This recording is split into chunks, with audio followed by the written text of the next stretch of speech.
What? You're kidding, right, kid? Kurama asked in a shocked tone, not wanting to believe his jailer. No, I'm not, Naruto replied with a cold tone as he closed his eyes and glared at the fox mentally. Well, I'm going to sleep now. Good night, the demon said, being really tired of today.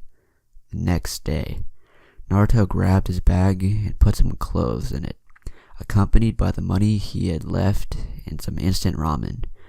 The blonde then got a piece of paper and a pencil and started to write some words on it. For someone who will eventually come here and read this, I guess I'm writing this note for them, he read out loud in a sad tone and rolled his blue eyes.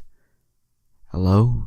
You are in my house, probably breaking in, and now you see this. Please let the Hokage know I left the village. Please don't follow me. If you want to kill me, I won't come back as a friend, and even if I will come back, it will be as a foe. Signed, Uzumaki Naruto. Not that anyone will care, he added mentally, put it on his desk, climbed out of the window without anyone noticing, and went through the gate nonchalantly. Sasuke, leave me be. You're all annoying girls that are also stalkers, and it's driving me crazy, he snapped at the fangirls, who just blushed madly. He then rolled his onyx eyes. I meant it in a negative way, he added, as most girls now looked hurt. The most annoying fangirls were a certain blonde and Pinkett. They were staring into his angry orbs, and it creeped the raven-haired Uchiha out. Sasuke simply shrugged, and with his hands in his pockets, he started to leave the group, when the blonde and Pinkett stopped him in his tracks by both holding one of his wrists.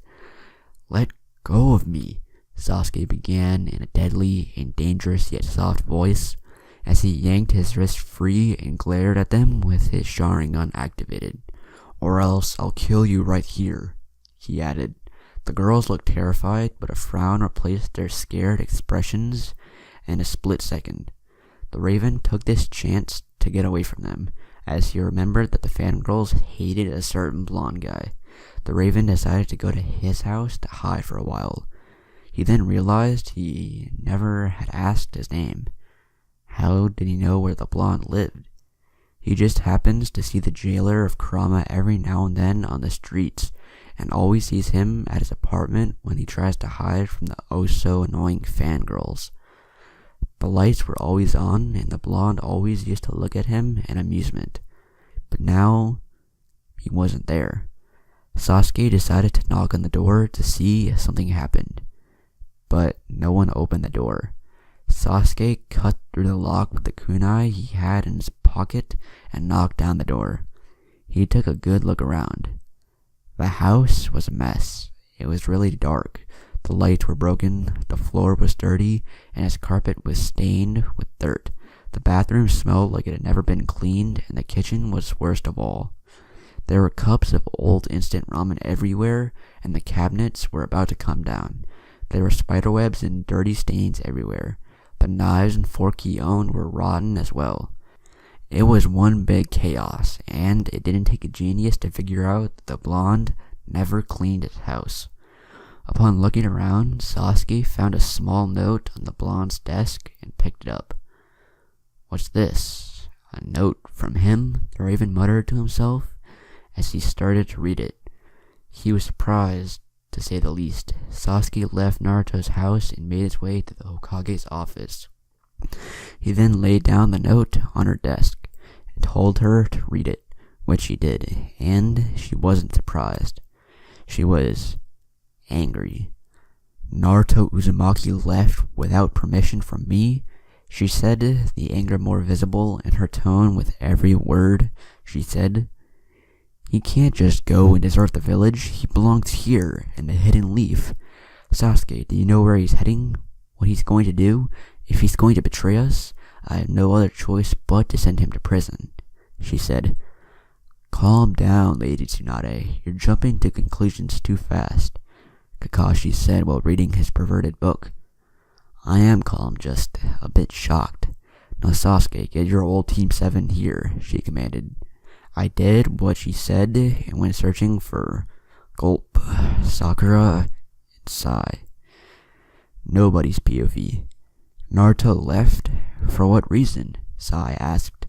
"To betray the leaf, obviously, but I don't know why he wants to do that," she answered. "Well, I do know.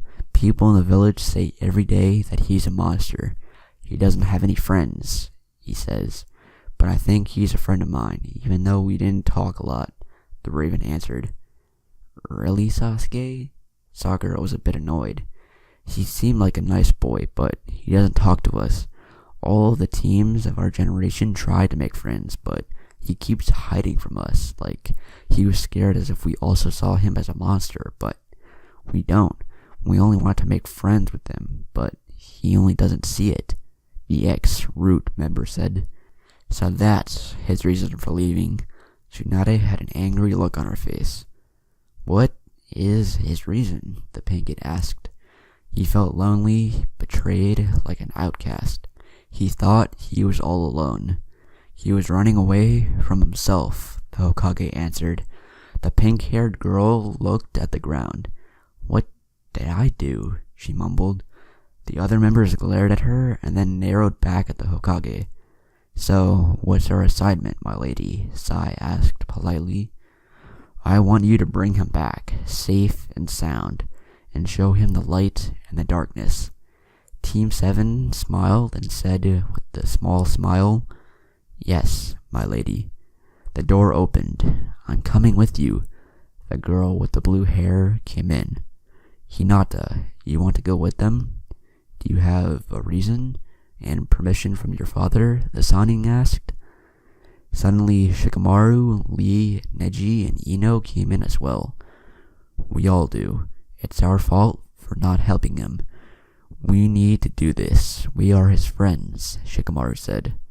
"She has permission because her bodyguard is her," Neji said proudly. The Hokage smiled. "Okay then, Hinata Hyuga, Shikamaru Nara, Rock Lee, Neji Hyuga, Ino Yamanaka, Sai, Sakura Haruno, Sasuke Uchiha, and Kakashi Hatake. I trust you guys to help him. Now go," she said. They all left, and an old man with white hair came in. "So, you remember what I said about the child of prophecy, Tsunade?" he asked. "Yes, I do. We didn't know who he or she was, right, Jiraiya?" she answered. "I found out who it is. It's Naruto Uzumaki." Alright, if you want to read this story for yourself, the link to it will be down in the description, and also part 1 will be down in the description as well. So be sure to go check those out. If you enjoyed the video, be sure to subscribe, and I will see you in the next one. Peace.